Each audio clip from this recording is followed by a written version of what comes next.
Right. Tell me who you are, what you do, and why you do it. Good morning. My name is Jay Godfrey. I am a founder of Nushama Psychedelic Wellness. Um, it is a world's largest ketamine clinic located in New York City, right in the heart of Manhattan. And why do I do this? Well, I've had some incredible experiences um, with psychedelic medicine following 3 years of therapy that really, while it was beneficial, it couldn't get to the root cause of why I was suffering. And my work with plant medicine really changed my life. And once I decided that this was going to be something that I was going to pursue, nothing could hold me back because what I saw after COVID and even during COVID that people really, really needed new solutions in the here and now. So I was listening to the Stephen Bartlett podcast, and one of the people on there was saying how he did ketamine. Actually, it's the guy who is a massive health freak who does all of the sleep stuff, and he's basically a 50-year-old, and he's got the body age of like a 20-year-old. He's like gum Oh yeah. obsessed. Yeah, Mhm. I think it was him anyway. And he said how he did ketamine, and a few days before they measured his brain neuron activity, and he described it as airports just going from one destination to another. You know, Heathrow to Australia, America to Canada, Mexico to Taiwan. And then he said when he took the ketamine, it was like sending planes all over the place. Like one plane was supposed to go to China from America. It ended up in the middle of Singapore. And that's supposed to go to Canada. That ended up in Peru. And all these paths are just like fucked and out of sync. And then he said a few days afterwards, 3 days, that all of a sudden his brain neurons and patterns went back to America, to Canada, Mexico, to England. And he said it scrambled his brain neurons. So how does that affect people positively, who's say gone through trauma, when actually that seems to be a negative by saying just that? Yeah, Oliver, that's a good question because um, you know, the word scrambled can be a good connotation or a bad one. And I sense your friend or the person that was describing this rather, um, their scramble didn't sound like a good situation if you're trying to go from New York to Heathrow, but you end up in Peru. Perhaps that's not a great thing. What I will say is, in any kind of psychedelic journey, ketamine included, really two things happen. One, there is a process or something going on in your brain called neuroplasticity, and that or synaptogenesis. And what that means is there are areas of your brain that have either never communicated with each other or haven't communicated with each other in a very, very long time that are just starting to connect. That's the scrambling that that podcaster was talking about. Neuroplasticity is the gateway to this rapid antidepressant effect that ketamine and frankly many other psychedelic and psychedelic-like molecules have. That's the physiological effect. Oliver, what I think you're more interested in perhaps is what I call the psychospiritual effect, which is in accompanying a high dose peak experience, ketamine or any other psychedelic experience. There is a psychospiritual event that occurs. Your ego quiets and you get to experience both in feeling and in some cases visually uh, uh, something. And what is that something? That something is often revolved around your life. Some people say they meet God on their psychedelic experiences with ketamine. Some back and revert back to their childhoods and kind of re-experience some level of trauma that they might have had. And that sounds scary, but in the absence of your ego, it's actually not scary. You look at things as the observer or as a witness. And if you saw two people yelling at each other on the street, you'd walk by them and say, "Oh, there are two people yelling at each other on the street." But if you're a 3-year-old and if yeah, terrified of whoever's yelling at you, that has a lot of meaning attached to it. And psychedelic medicine, including ketamine in the psychospiritual aspect of the treatment, um, really can detach you from the meaning that you've created because of your traumas. So, for example, I've got friends who've gone to like festivals and, they've taken ketamine all the time. They're called ket heads.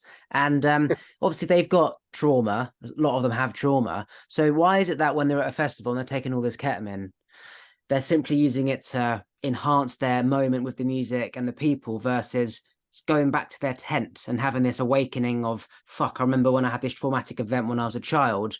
You go off and dance whilst I just give myself some healing. Why does that not happen? Or is it simply just the environment and where they are, what they're doing in their life, and if they're ready for that change and if they're doing it for that change versus just getting off their head? Right. So I would refer to getting off of the head without judgment is just a recreational use of medicine. So if you were in a hospital and you had tremendous pain and somebody gave you morphine, well, that would be for your pain. Now, if you took that morphine outside of a clinical setting, whether it be a festival or you're sitting on your sofa, you probably would have a very, very different experience. That's first. Secondly, well, I normally don't comment too much on recreational use. I think it's important for your listeners to understand that generally, especially in the United States, but really everywhere in the westernized world, most medicine that's consumed, especially in powder form, outside of a clinical setting, there's about an 80% chance it's actually not what you're having. So if you think you're having ketamine, it could be ketamine with something else. Or if you think you're having MDMA or LSD, it could be laced with something else. So I would urge anybody at festivals to be very, very, very careful of what they're consuming, without judgment. Just take some precautions there. As it does relate to, there's something in psychedelic medicine called set and setting that Timothy Leary, the famous Harvard psychologist, referred to as being instrumental to the psychedelic experience. Number one, set is really referring to the mindset of the person going into the experience.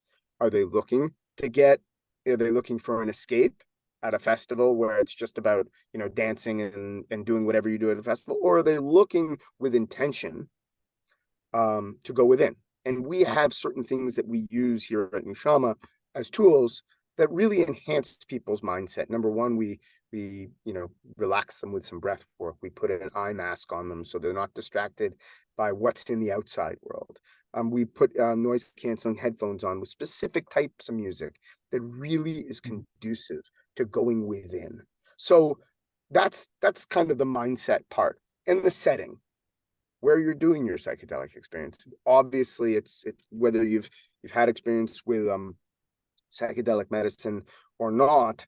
One would surmise that a musical festival with EDM music playing and 1,000 people dancing together would be a slightly different setting than either doing it with one-on-one with a guide in nature, as many shamanic traditions do, or in a clinic like Nushama, in a very, very serene environment. So both of those affect the ability to go within.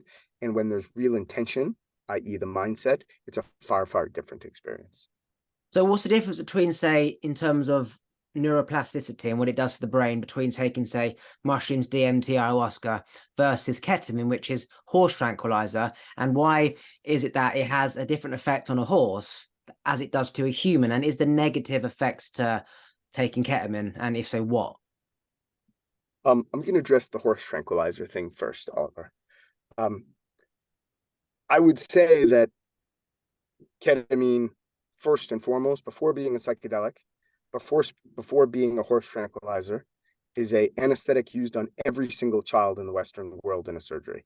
And it's a big misnomer that happens. Oh, well, it's a horse tranquilizer. Why would you take that? About 50% of medications that are given to humans are given to other types of mammals. So I would like to kind of quickly dispel the idea that it is a horse tranquilizer. They give all sorts of antibiotics that they give to human beings, to cats and dogs and horses. Gabapentin, which is I think it's an anti-seizure medication that saves lives all over the place, and really helps manage epilepsy, is something that I gave to my cat.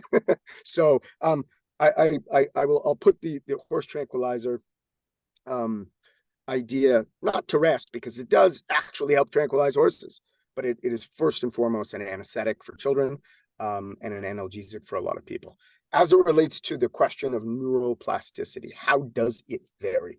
We're still so early on in the research. But what they do is they put people on in clinical trials under the influence of whether it be ketamine or LSD or DMT or ayahuasca, which contains DMT, and then they put them in an MRI machine, fMRI, and they observe the before and after of the brain. And one thing that is present with all psychedelics that have really been tested in this kind of clinical setting is that they all induce neuroplasticity.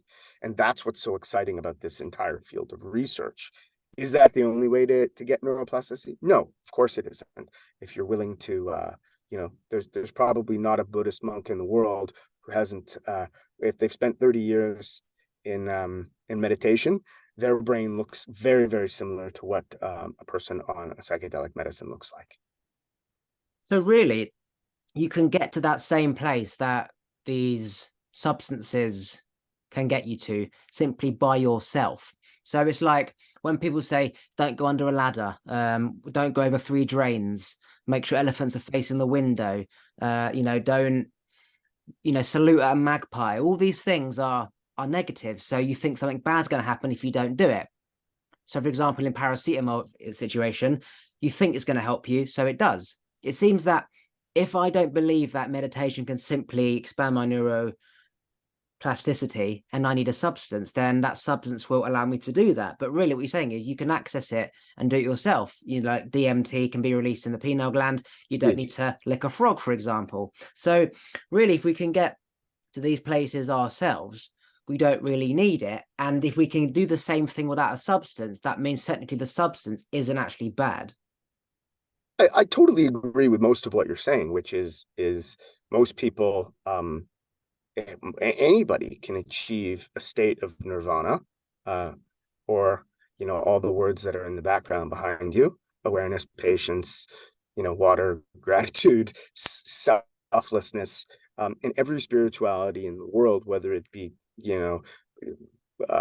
whether it be Taoism or Buddhism or Hinduism or Kabbalah or any parts of Christian mysticism, they all really embrace this idea of finding the light within, the Buddha nature, the Christ consciousness, and that can be achieved absolutely without the assistance, or what I prefer to say, the facilitation of medicine.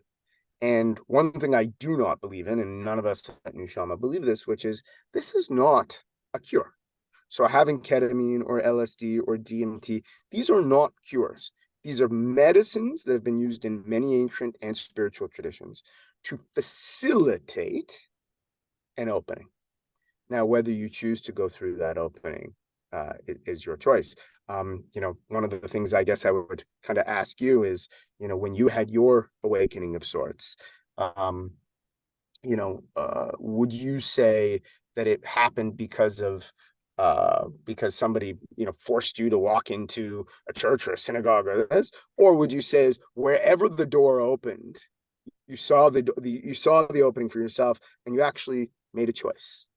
Am I a healer or am I suffering? As Joe Dispenza would say, are you a healer or a healee? So for me, it was always about trying to catch up on thoughts, always thinking about that, and then that I've done it, and then another thought came, and then so basically one door opened, went through it, 3 doors opened, went through 3 doors, another 5 doors opened, and so I was forever going through doors.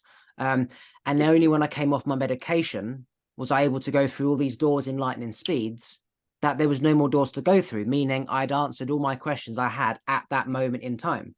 If I have a new question like, is ketamine natural or man-made? And if so, where does it come from? Then that's opening another door. But until at 21, I'd answered all my thoughts. And then the meditation just allowed me not to think of new thoughts.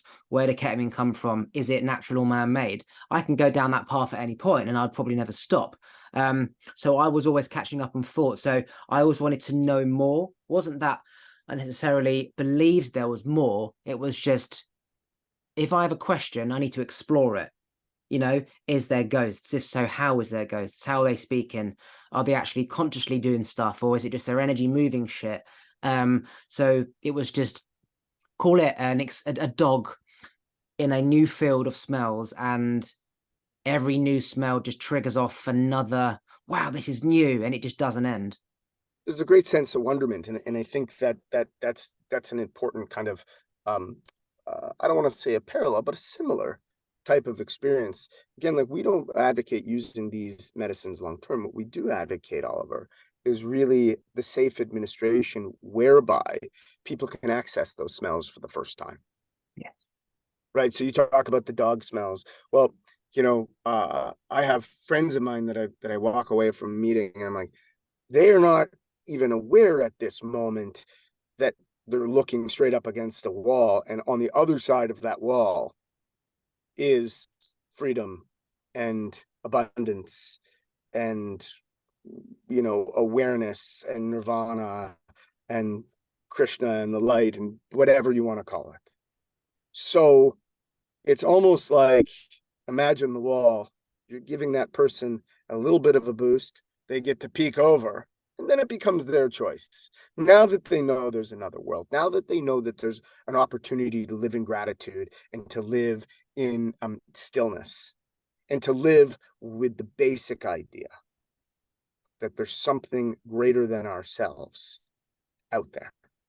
So this is almost like a leaflet compared to a deep study of 30 years. This opens the doorway. Whether somebody decides to go through that doorway is another question. You've gone through that doorway. Something happened, it would seem to me, that showed you that there was a doorway there. And I'm actually curious as to what was the impetus where this finger snapped and you're like, oh wow, Oliver, I'm seeing something new here. Where did that come from? Essentially, it was like a dog in a field, finding another smell and exploring where that takes him, and then finding another smell and exploring where it takes him. I never ever meant to call it Awaken. I just kept thinking, but there was always another thought. Each thought led to another thought, to another thought, to another thought, right? It was, say, watching a ghost program, Most Haunted in the UK, working out, okay, is that the production team throwing a marble, or is actually a ghost there? And trying to work out, how was that ghost there? Why is it when you ask for the ghost to do something and make a sound, he doesn't? But then when you just not focus on him, then the ghost throws a marble. And I was like, okay, so why is it only when that happens he does it, when he doesn't, he doesn't? When you focus on it, it doesn't happen. And then when you don't, it does. Okay, I got to work that out. And then it went on to psychics. Okay. And then the psychic knew exactly what I was thinking when I wanted him to. And then when I blocked the energy, he couldn't pick up anything. And I'm like, okay, how does that happen? He's in opposite side of the world, and he can read literally what I'm thinking. And then that led on to, say, The Secret. And then they started speaking about metaphysics. And then, okay, now there's science behind it. Then there's spirituality. And there's like, hang on a sec, this is similar to the Bible. The Bible's a God, the Bible's a man. So now you've got spirituality, you've got science and God all saying the same thing. So then I had to work out and kind of translate each language to make sure we were on the same page. And again, I just kept questioning everything until essentially there was no more questions at that point. I worked out everything until I was just aware for the first time with no thoughts, because I'd worked out all my shit, and I was just aware. I was just reborn. I just saw everything, heard everything, felt everything. Everything was clear. So really, I didn't mean to stumble across it. It just happened. Yeah, and one could argue that it was divine providence that it happened, and that feeling of rebirth, or the narrative of rebirth, is something that occurs commonly. Death and rebirth. My old me, my lower self me, my as they call it in Hebrew, the Yetzer Hara, which means the evil inclination in me, has died and comes back and gets rebirthed as something new. And what is that? Some people refer to it as pure consciousness. Some people refer to it as the real me, the higher self, the light. And it's something that happens in many psychedelic experiences, provided that you have the right mindset going in, as I described before, as well as the right setting, and really to make sure that you're ready for these experiences. There are the crossover between spirituality and science and psychedelics, frankly, and non-psychedelics. You know, I go to every morning I listen to a spirituality podcast that's a little bit of David Hawkins letting go, add in Breslov, Judaism, and then just some common sense on top of it. And it's really amazing that the themes are all the same. The themes are all the same in the sense of it's about truth, it's about thought power. If you are in suffering and you are in upset, why did you create that upset through your thinking? And it really boils down to, I think, getting from a state of blame into a state of responsibility. Abracadabra is actually a Hebrew word, the abracadabra, which means I create what I speak. And of course, before speech and before action comes thought. And when you're in the idea that I am creation or I am co-creating with, the divine, then you recognize that your world is your creation. And then you take responsibility. And that's what's so beautiful about the intersection between spirituality and psychedelic medicine, because it just shows you a little glimpse. It does not cure you, but it shows you the glimpse that something else is out there and it's possible. What would you say to somebody who is putting a lot of blame on other people, particularly people closest around them, and they taking zero responsibility? For example, what if something someone does triggers off some deep trauma in somebody, unrelated to the topic, but related some way, Sure. and it triggers off this kind of leash of anger, pain, abuse, blame, and you've done nothing wrong, and they don't take responsibility? You tell them, look, I'm not to blame here, you're not responsible, blah, blah, blah, blah. And they just completely throw blame, attack, and they can't see it. They're just so in that pain of releasing their pain that they do not see anything else other than like getting out that. How do you do it? Or do you just let them be in their pain and hope that they kind of, that pain goes to grief and they cry and they get sad, and then hopefully they may listen? The first thing I would say, and I think there isn't a spirituality in the world that does not make this point.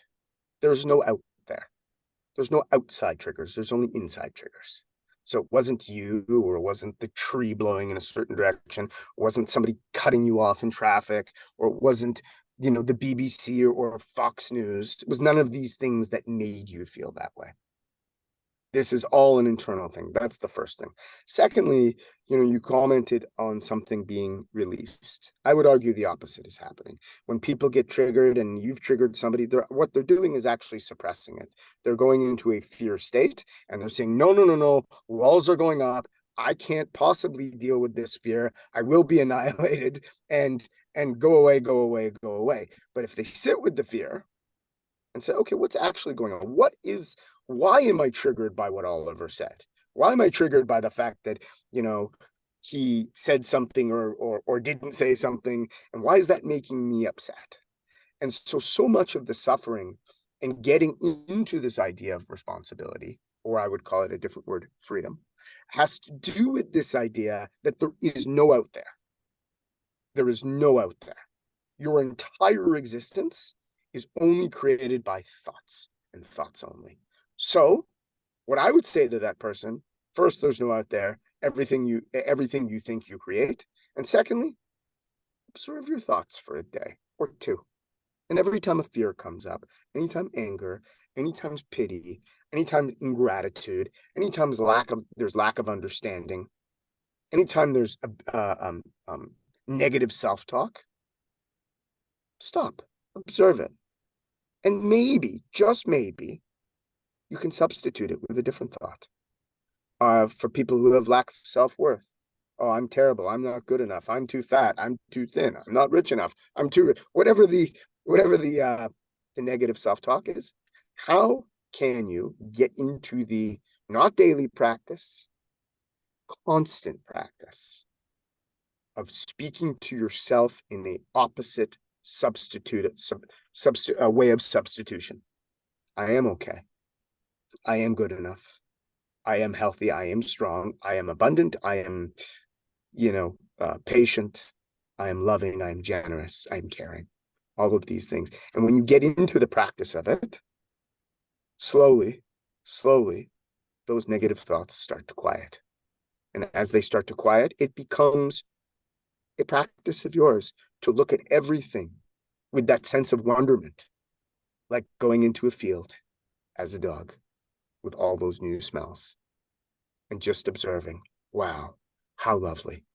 What a great existence this is to be part of.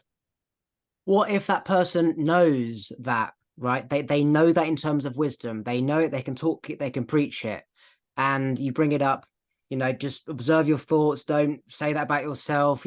What if they still don't practice essentially what they preach, and they go into a self-destructive cycle? You see it, they know that you see it, so it makes them worse, and they go like even deeper into rage. What do you do at that point? I get myself out of that situation because I don't want to be around such toxic energy. But if what I would suggest to that person is there is a fundamental difference between intellectually understanding something and the feeling of which. So before I did any work with psychedelic medicine and any work with spirituality, I fundamentally understood, not fundamentally, intellectually understood that there was a greater power than us. Did I feel it anywhere in my body? Did I observe what I used to think were synchronicities as just being the great hand of God in divine providence? No, I knew it as I knew that 2 + 2 = 4 and pi is 3.14. It was an intellectual thumbtack on a bulletin board that said, oh yeah, I know that pi is 3.14. Did I know? Could I understand why? Could I understand what was happening within me on a physical level? And so there's a great difference between intellect and feeling. And I think that's the most important thing. And I might say to that person who understood it, I'd say, where is it hurting in your body? Where is it tense? Can we just go there for a second? Because 100% of your time, I believe that the body keeps the score. And if you look at where people carry stress or upset, I know for me, often it's my back or my shoulders. Most of the time when it's there, I don't even recognize it's there. So where is it showing up for me? And when it shows up for me, I can observe it or play the witness, not trying to change anything, not trying to judge it as bad or good. And eventually, if you sit in it, with it, it actually goes away. Yeah, so obviously stress is a huge factor to literally just creating disease. The said person, because of the situation, they were so angry that they were in so much pain. Their whole body was in pain. They blamed the person, but their whole body was in pain to the point where they couldn't move and they couldn't eat. And obviously, I know based on this situation that you've essentially manifested this yourself through, I call it self-destruction, punishing yourself, sitting in that pain to reaffirm that pain. And, it just causes a number of other issues. But I love the fact that you said a great quote, you can intellectually know something, but not feel those words, for example. There's one thing knowing it, but then there's feeling, almost like a doctor saying don't smoke, but he's addicted, and then he has a fag in his break, right? He needs that cigarette to relax him, but he knows it's bad, and he can tell you it's bad, and you can choose to listen or not. So yeah, what I got from that is that if somebody's gonna have pain, that they need to simply just become aware of that pain, and rather than try and necessarily fix it, just sit in it. And the more aware you become of something, the more likely you are to essentially find a solution, because now you're aware of it. And if people just run from it rather than going in, which I thought was called, what was it called? Sitting in the pain, going within, that release. You're saying it's not a release. It may feel like a release, but it's still there, and actually it's going back in. It's like being released and it's going back in. It's not a release at all. It's putting up a wall, and rather than sitting in that feeling, they're pushing it away, which essentially means that you're leaving a dog shit on the side and it's just getting smellier, right? Absolutely. And I'm a believer in the, uh, uh, the mind-body connection for sure. And so much of what we are in either physical or emotional pain comes from resistance. So what resists persists. If you're upset and you're not willing to sit in your anger, you will remain angry. If you're jealous and you're not willing to look and sit in your jealousy, you will remain jealous. That's just that is it. And one thing I would getting back to the example of the friend that you triggered inadvertently and unwittingly, I would introduce them a concept that very, very, very, very well, which is the law of attraction. Do you want to live your life in upset and pain and suffering? And if you live from that consciousness, you will be a magnet for more upset, pain, and suffering. But if you can somehow find gratitude and abundance and joy, and one of my great teachers says it's a good deed to be joyous, because that energy goes out into the world and attracts more joy into your life. And so I would tell your friend to listen to a little Louise Hay, maybe, or read some Florence Scovel Shinn or Neville Goddard, anything on the law of attraction that talks about like attracts like, and of course the opposite is true. What if they know this? They know this, and they've done it. They've done all the breath work and the meditation, and they read all the books, but they're so like there's such deep pain and trauma that somehow it creeps up again, and it just This is the ego. annihilates all of that, and you're back to square This is one. all the ego that's protecting you from telling yourself the truth. That's what that is. That's a situation of somebody saying, if I give up my resistance, if I let the walls come down, if I just tell myself the truth, I won't be able to survive. That's the ego. It has got a great hold over somebody. And that's where something ego dissolving would be good. So in a case like that, assuming it was safe for this person, and this person went through a medical intake, I would suggest that psychedelic medicine, again, properly administered, could really help this person. Why? Because it sounds like this person, I know. And the sad part is freedom is not about knowing. Freedom is recognizing that you don't know and you'll never know. And when you diminish the ego and quiet the ego and sometimes obliterate the ego, the walls come down. And in a psychedelic experience, when the walls come down, what happens? You get to see what the other side looks like. What does freedom look like? What does bliss look like? How does it feel in my body? What does that freedom look like? Many people start to see, wow, there's a whole world open to me that I've never experienced before. But to be honest with you, that's no different than the people who became, whether they became born again Christians or learned Kabbalah or meditated, in the Himalayas with a guru. It is ultimately trying to get to the same thing, which is selflessness, which is stillness. It is a quieting of the ego, a quieting of the monkey mind. And that gets people into living in the present. Because when people are triggered, or they're only triggered because of something that happened in the past. And you cannot live in the past and the present at the same time. And you cannot worry about the future and live in the present at the same time. It is actually impossible. So there's a lot of tools out there. Many of them I'm sure you know about and practice on a daily and frankly constant basis. But the breath is also a wonderful tool. Take 2 or 3 big, juicy, delicious breaths, and you recognize that the worry dissipates. That may not go away completely, but when you're in that present moment, as Ram Dass says, be here now, nothing else exists. If you had one day left to live, what would be your biggest life lesson you would tell the next guest? It's a great question, Oliver. The biggest life lesson, if I had one day to live, is go to love. Don't waste your time with people who don't bring the best out of you.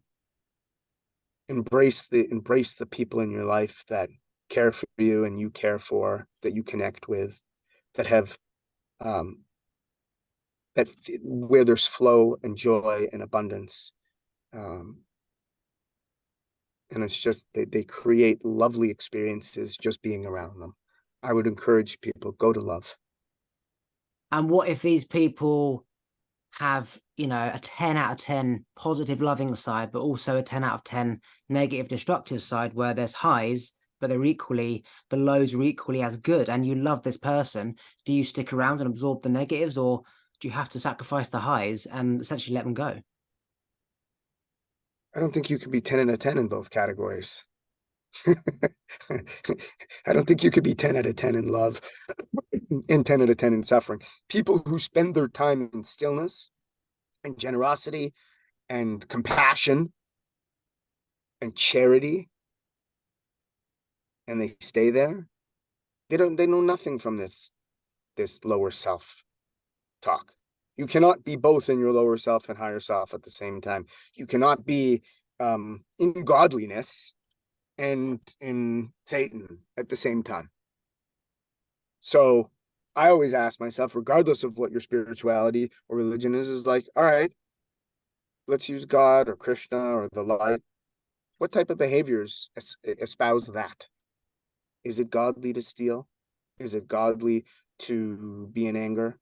Is it godly to treat living things poorly? Is it godly to live in jealousy? No, none of these behaviors are godly. So find somebody who inspires you, be it a friend, a mate, cat, a dog. Let them, the people that bring the best out of you are the ones that you want to share your energy field with. And there's nothing like that. You understand what the connection is. So what I would tell the next guest, if it doesn't feel good, don't do it. And when you surround yourself in love, it always feels good. And when you surround yourself in anger and in jealousy and in hate and in retribution and revenge, it never feels good. Okay, anything else you want to plug or promote before we end?